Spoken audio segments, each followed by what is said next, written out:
Death at Bishop's Keep, Chapter 46. Some circumstantial evidence is very strong, as when you found a trout in milk. Dr. Henry David Thoreau, Journal, November 1850. Still thinking about his conversation with Charles, Edward Lakin came into the library one step behind the stiff-backed butler. "The constable, miss," the butler said. Lakin noticed that he kept his eyes averted, as if the policeman were beneath notice. Or perhaps because he held some sort of guilty knowledge that he did not want the inquisitor to see. "Thank you, Mudd," Miss Audley said from her chair by the fire. "You may go." When the butler had gone, Lakin bowed slightly to Kate and nodded at the vicar whom he had known for nearly 25 years. "Good afternoon, sir." "Good afternoon, Edward," the vicar said somberly. "A most unhappy business." "I fear so," Lakin said, and turned to Miss Audley, whose face was shadowed under her heavy mound of mahogany hair. "But I am pleased to tell you, Miss Audley, that we may have discovered the person responsible for your aunt's death." "Indeed!" she exclaimed. Her surprise was mixed with distress. Lakin saw, quite understandably so. She knew that if he had discovered the murderer already, it could only have been one of the servants. Most people did not want to believe, could not believe, the servants capable of such a deed.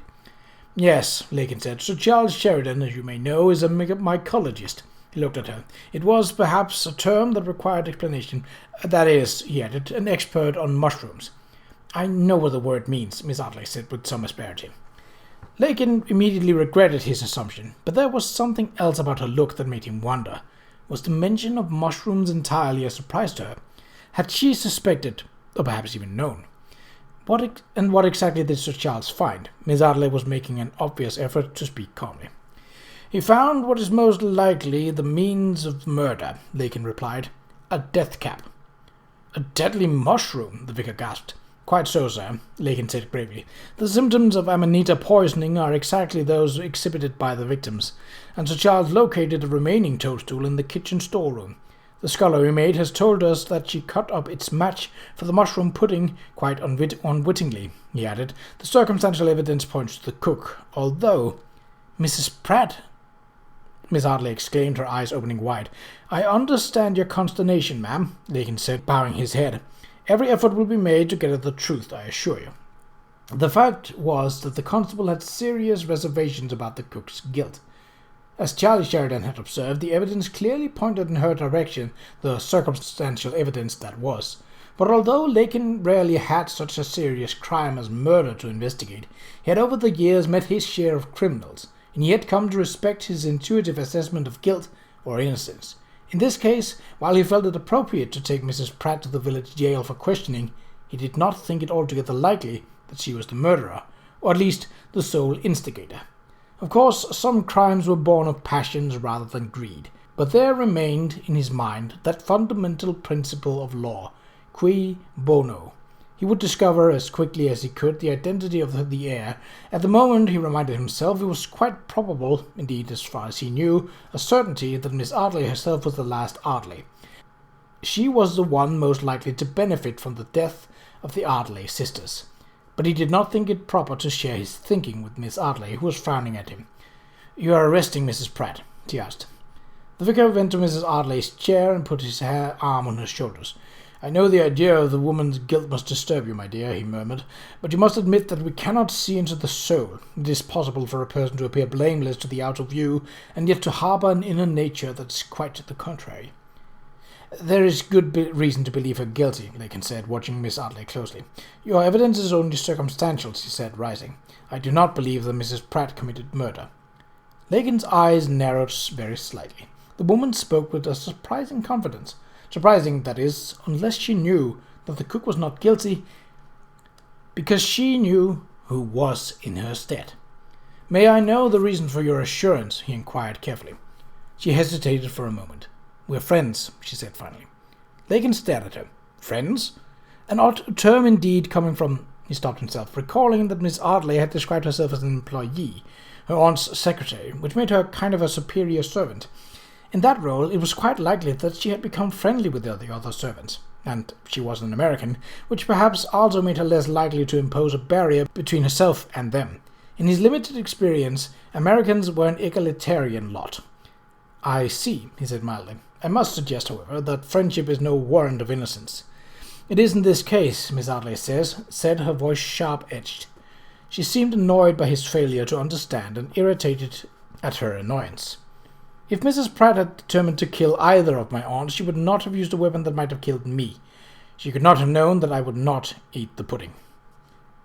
I see, Lakin said. He paused, letting the silence linger a second longer than what was comfortable. Why did you not eat the pudding? Miss Ardley went to stand with her back to the fire. If she was offended by this question, she did not make any show of it. Because, she said in a factual tone, Aunt Jaggers helped herself to my portion as well as hers. What was left to me was what remained of the luncheon. Lakin made a mental note to confirm her report with the butler, while Miss Ardley continued, her voice clear and firm. What is a more compelling argument for Mrs. Pratt's innocence, though, is the absolute certainty of discovery. Once a foodstuff is implicated, the cook is bound to be suspected. Only a foolish person could hope to get away with poisoning the pudding, and Mrs. Pratt is certainly no fool. Lakin looked at the woman. She spoke with an intelligence and conviction that he could only respect. But there was at the same time the stirring doubt in his mind. A few moments before he had thought that she was not surprised to hear that her aunts had died of mushroom poisoning. Now she was defending the cook with an intensity that might, to a suspicious mind, suggest that she knew Mrs. Pratt to be innocent. They combined over the years to become entirely suspicious, for he had learned that the fairest exterior, and Miss Ardley was unquestionably fair, could conceal some very guilty secrets. But he did not speak any of this. I admit your point, Miss Ardley, he said quietly, but I intend to take Miss Pratley to the jail for questioning.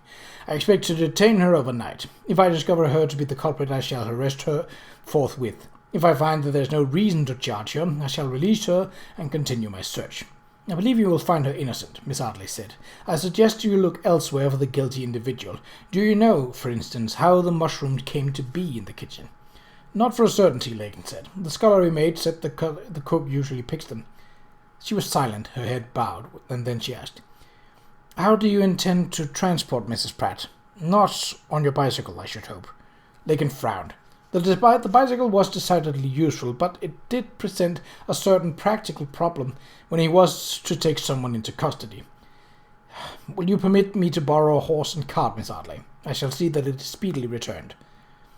She set her mouth. You may borrow the horse, but not the cart, she replied, raising her chin. I shall ask Pocket to bring the carriage around. Lakin's mouth fell open. The carriage?